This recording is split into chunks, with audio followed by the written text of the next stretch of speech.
The Idyll, the daughter of horror, Marek Binchik Twerky. The whole story takes place in Poland toward the end of World War II. The most familiar shred of history is viewed from an unfamiliar angle, from a large psychiatric hospital in Warsaw called Twerky.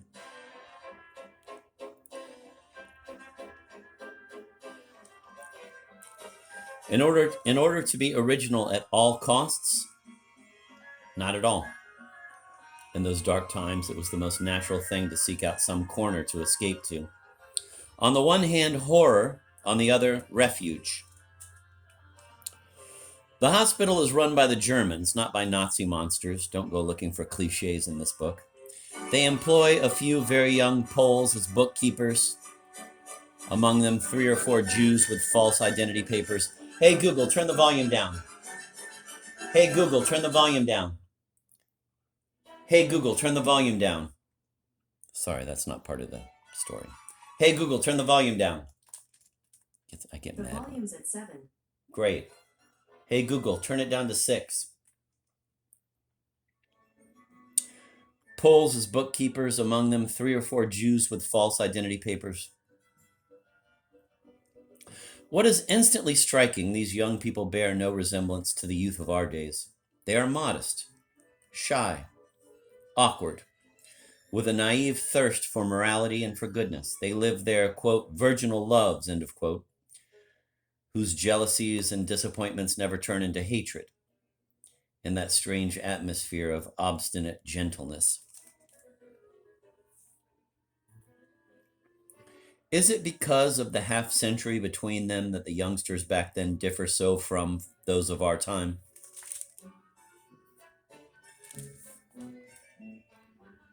I see another reason for that dissimilarity. The Idyll they were living was the daughter of horror hidden but ever present, always ready to pounce. This is the Luciferian paradox. If a society, ours for instance, unleashes gratuitous violence and wickedness, it's because it has no real experience of evil, of evil's rule. For the crueler history is, the lovelier the world of refuge appears. The more ordinary a situation, the more it feels like a buoy for escapees to cling to.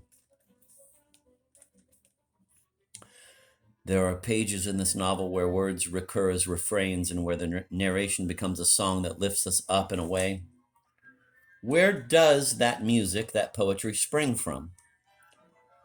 From the prose of life, from the most ordinary, the most banal of banalities. Jurek is in love with Sonia. His nights of love are mentioned only very briefly, but the movement of the swing Sonia sits upon is described in detail.